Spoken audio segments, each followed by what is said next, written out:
DK Shivakumar ಬಗ್ಗೆ ಭವಿಷ್ಯ ನುಡಿದಂತಹ ನೊಡವಿನ ಕೆರೆ ಶ್ರೀಗಳು ವರದ ಹಸ್ತದಿಂದ ಆಶೀರ್ವಾದ ಕೂಡ ಮಾಡಲಾಗಿದೆ. ಡಿಕೆ ಶಿವಕುಮಾರ್ ಕರ್ನಾಟಕದ ಸಿಎಂ ಆಗಿ ಪ್ರಮಾಣ ವಚನ ಸ್ವೀಕಾರ ಮಾಡ್ತಾ ಇರುವಂತಹ ಸಂದರ್ಭದಲ್ಲಿ ಚಿತ್ರದುರ್ಗದ ನೊಡವಿನ ಕೆರೆ ಶ್ರೀಗಳು ತಮ್ಮ ಸಂತೋಷ ಮತ್ತು ಆಶೀರ್ವಾದವನ್ನ ಕೊಟ್ಟಿದ್ದಾರೆ.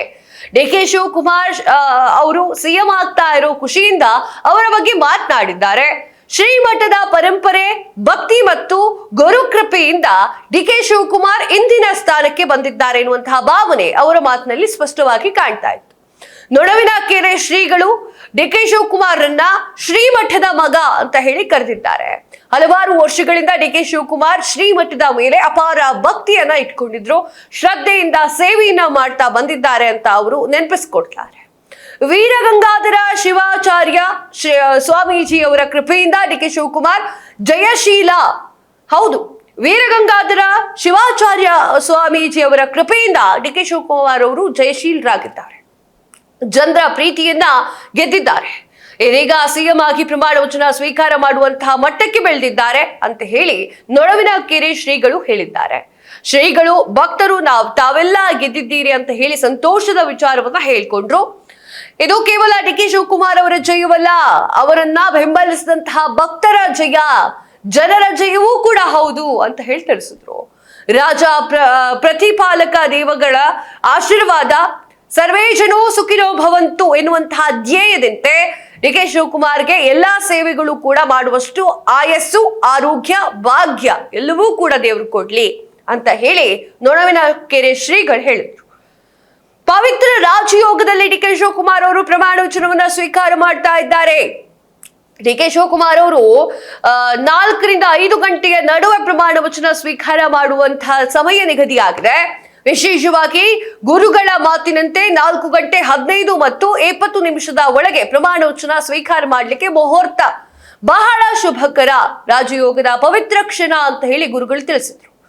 ಗುರು ನೋಡಿದಂತಹ ಮುಹೂರ್ತವೇ ಪವಿತ್ರ ರಾಜಯೋಗ ಅಂತ ಹೇಳಿದ್ರು. ಈ ಒಂದು ಕ್ಷಣದ ಮಹತ್ವವನ್ನ ಇನ್ನಷ್ಟು ಎತ್ತಿ ಹಿಡಿದ್ರು.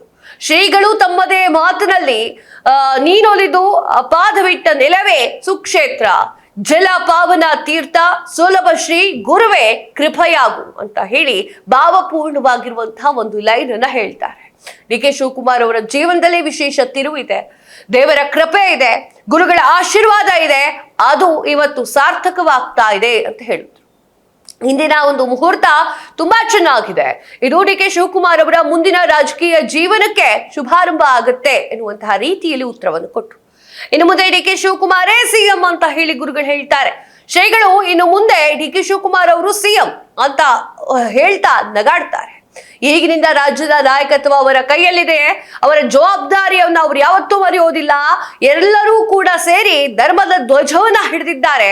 ಡಿಕೆ ಶಿವಕುಮಾರ್ ತಮ್ಮ ಆಯುಷ್ಯ ಇರುವವರೆಗೂ ಕೂಡ ಜನಸೇವೆಯನ್ನ ತೃಪ್ತಿಕರವಾಗಿ ಮುಂದುವರಿಸ್ತಾರೆ ಎನ್ನುವಂತಹ ವಿಶ್ವಾಸವನ್ನ ಹೇಳಿದ್ರು. ಸದಾ ಗುರುವಿನ ಆಶೀರ್ವಾದ ಇರುತ್ತೆ ಅಂತ ಹೇಳಿದ್ರು. ಡಿಕೆ ಶಿವಕುಮಾರ್ ಕಚೇರಿಯಲ್ಲೂ ಕೂಡ ನೊಡವಿನ ಕೆರೆ ಶ್ರೀಗಳ ಅಜ್ಜಯ್ಯನ ಫೋಟೋವನ್ನ ಇಟ್ಕೊಂಡಿದ್ದಾರೆ.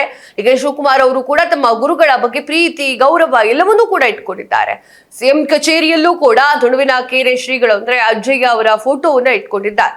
ಅವರು ಯಾವ ಸ್ಥಾನಕ್ಕೆ ಹೋಗಿದ್ರೋ ತಮ್ಮ ಮೂಲ ಮತ್ತು ತಮ್ಮ ಗುರು, ತಮ್ಮ ಮಠದ ಸಂಸ್ಕೃತಿಯನ್ನ ಮರೆಯೋದಿಲ್ಲ ಅಂತ ಹೇಳಿದ್ರು.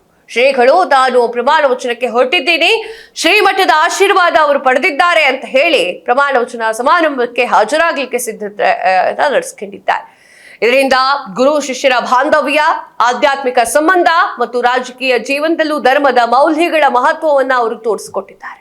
ಒಟ್ಟಿನಲ್ಲಿ ಹೇಳಬೇಕು ಅಂದ್ರೆ ಡಿಕೆ ಶಿವಕುಮಾರ್ ಅವರು ಸಿಎಂ ಆಗಿ ಪ್ರಮಾಣ ವಚನ ಕೆಲವೇ ರಾಜಕೀಯ ಘಟನೆ ಅಲ್ಲವೇ ಅಲ್ಲ, ಶ್ರೀಮಠದ ಭಕ್ತರಿಗೆ, ಗುರುಗಳನ್ನ ನಂಬುವಂತಹ ಜನರಿಗೆ, ಧರ್ಮದ ಮಾರ್ಗದಲ್ಲಿ ನಡೆಯುವವರಿಗೆ ಒಂದು ಸಂತೋಷದ, ಹೆಮ್ಮೆಯ ಒಂದು ಕ್ಷಣವಾಗಿದೆ. ನೊಡವಿನ ಕೆರೆ ಶ್ರೀಗಳ ಆಶೀರ್ವಾದದ ನೆರಳಲ್ಲಿ ಡಿಕೆ ಶಿವಕುಮಾರ್ ಮುಂದಿನ ದಿನಗಳಲ್ಲಿ ಜನಸೇವೆಯನ್ನ ನಿರಂತರವಾಗಿ ನಿಷ್ಠೆಯಿಂದ ಮುಂದುವರಿಸಲಿದ್ದಾರೆ ಅಂತ ಹೇಳಿ ಎಲ್ಲರ ಆಶಯ, ಇದೇ ಅವರ ಎಲ್ಲರ ಆಶಯ ಆಗಿದೆ.